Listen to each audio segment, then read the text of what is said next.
My name is Mara Ellison, and if you asked my family to describe me, they'd probably say I'm the aimless one, the daughter who never settled down, the one who bounces between rented rooms and odd jobs. That's the version they like to believe because it fits the story they've always told, that my older sister Celeste is the responsible one, the one who stayed close to home, married young, and became the family's pride. They never bothered to ask what I was actually doing all those years I stayed quiet, working late nights and living in tiny studio apartments. They never knew that while they mocked my unstable lifestyle, I was buying distressed properties, renovating them in silence, and flipping them for profit until I finally owned 3 rental homes and a commercial unit outright. I never flaunted it. I never corrected them.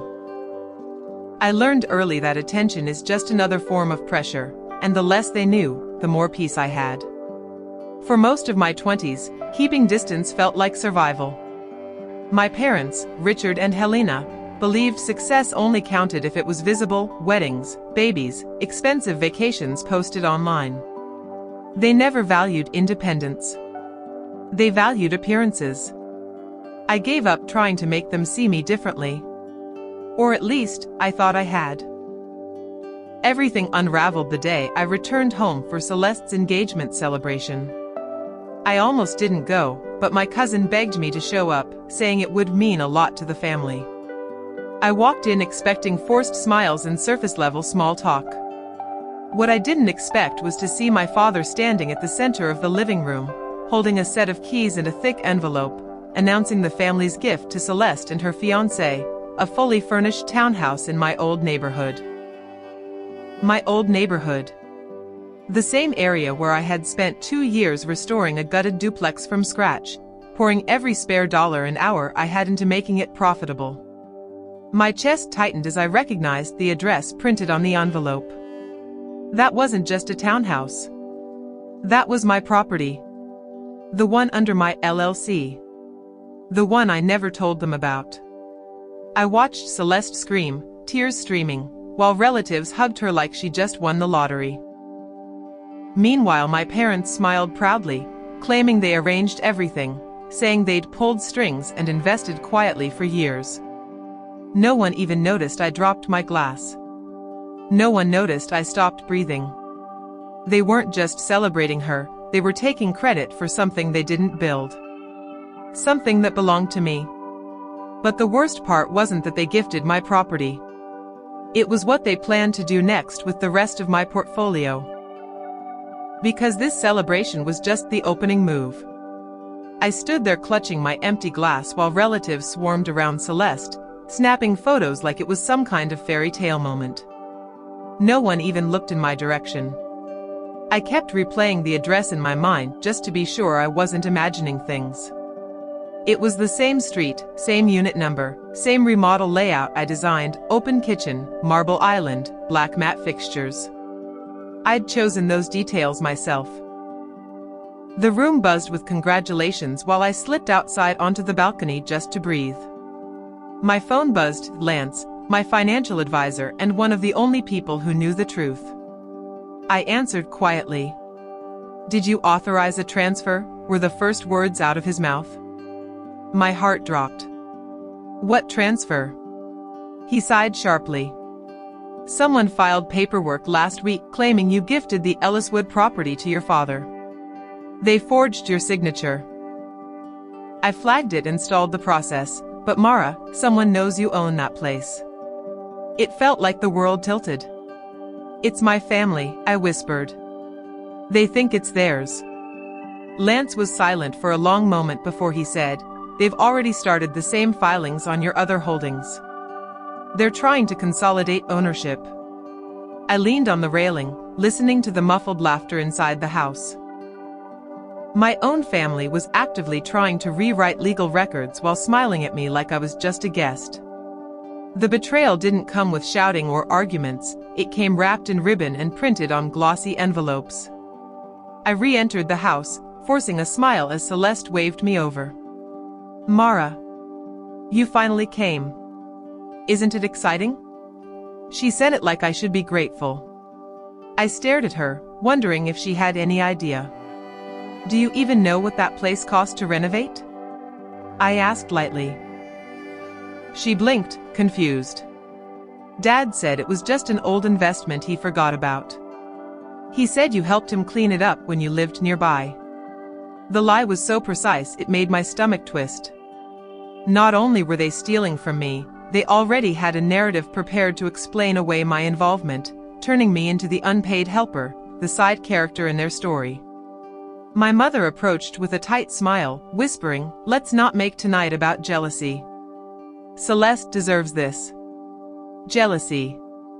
Right. That word settled like acid in my chest. They weren't just dismissing me, they expected me to stay silent and grateful while they dismantled everything I built. I didn't argue. Not yet. I just smiled, congratulated my sister, and walked out as quietly as I arrived. This wasn't the place to fight. Not when I didn't know how deep the lies went. I thought walking away was the smart choice, until I found out they weren't waiting to take the rest of my properties. They were already inside one of them. 2 days after the party, I drove by one of my other properties, an older brick duplex I'd been renovating slowly on weekends. I wasn't planning to go inside, I just wanted to clear my head. But when I turned the corner, I stopped so fast the tires squealed. There were cars in the driveway. Not random ones, my father's sedan, my uncle's truck, and a rental van with movers unloading furniture. I parked down the street and watched from behind the wheel, pulse pounding in my ears. Men I'd never seen before were carrying a leather sectional through the front door, and my uncle was directing them like he owned the place. My father stood to the side talking to someone on the phone. I rolled the window down slightly to hear. "Yes, we'll stage it this week," he said. "Once it's presented properly, the valuation will increase. It'll be part of the family estate by next quarter." My throat tightened. They weren't just taking my real estate. They were preparing to absorb it into some generational portfolio they'd never built. I stepped out of my car and walked toward the house. My father spotted me and froze mid-sentence. "Mara? What are you doing here?" he asked, as if I had no right to be standing in front of my own property. I stared at the movers carrying a rug up the stairs. "I could ask you the same thing." He cleared his throat, adopting that calm, patronizing tone he always used when he wanted to feel superior. "This place was sitting empty," he said. "We're repurposing it for a long-term tenant. Something stable. It'll be good for you." "Good for me?" I repeated. "Dad, I own this building. You don't have the authority to touch anything." He laughed softly, like I was being dramatic. "Mara, don't create conflict. We've already organized the paperwork.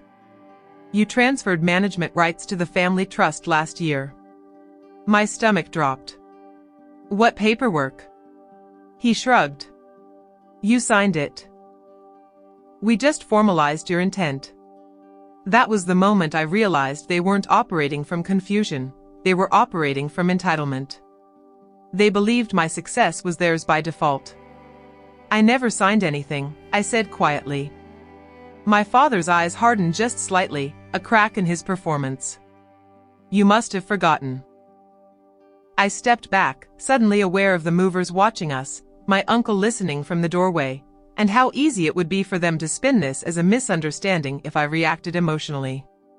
I turned and walked away, pulling out my phone before I reached the car. Lance picked up on the first ring. "They're staging another house," I whispered. "And they think they have legal documents." Lance didn't curse often, but this time he did. "Then it's worse than we thought," he said. Because the documents they forged weren't just fake, they had already been filed with county records. Lance called me back later that night with a tone I'd never heard from him before, controlled panic. "Mara, I pulled the filings from the county clerk's office. They didn't just forge signatures. They filed a transfer of beneficial ownership, notarized and timestamped. If we don't dispute this immediately, the state will treat it as legally binding."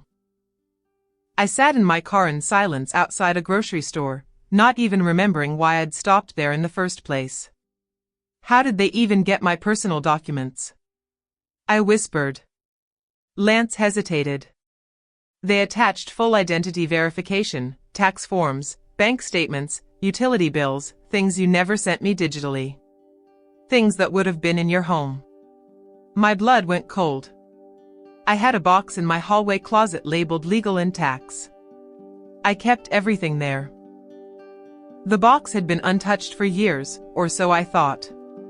Suddenly every moment of someone was here clicked into place, the shifted picture, the open drawer, the light left on. They hadn't broken in to steal valuables. They'd broken in to harvest my identity. We're filing fraud claims tomorrow, Lance continued.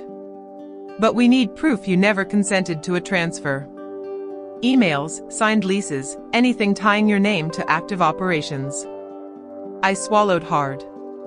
I have everything, I said. But it's at the other house. The worst part wasn't that my family forged legal documents. It was that they did it while acting like I was welcome at family dinners, like nothing was wrong, like they'd earned the right to take what I built because they shared my blood. I drove to the duplex in daylight the next morning, hoping to gather photographs of renovations, receipts, anything proving ownership. When I got there, the locks had been changed. I stood on the front porch holding my keys, trying each one even though I already knew none of them would work. Through the window, I could see new decor, staged furniture, vases, rugs, all chosen in that bland family estate style my parents loved. My work, stripped of personality. My life, repackaged as theirs. I sat on the steps and forced myself not to cry. Crying would make it feel personal. This wasn't personal. It was calculated. I dialed my father. He answered sounding cheerful. Morning, honey. Honey. Like he hadn't stolen my house. You changed the locks, I said. He sighed. We had to secure the property for listing agents. I told you, we're centralizing assets. We thought you'd be mature enough to appreciate the bigger picture. The bigger picture. My hands shook. This isn't a misunderstanding, I said. This is theft. He paused, voice turning cold. No, Mara. It's family. And that's when I realized I couldn't fight this on moral grounds. I had to fight it like a war. The moment I accepted this wasn't about misunderstandings or family pride, everything shifted. I stopped hoping they'd apologize. I stopped explaining myself. I stopped treating them like family and started treating them like people trying to seize assets.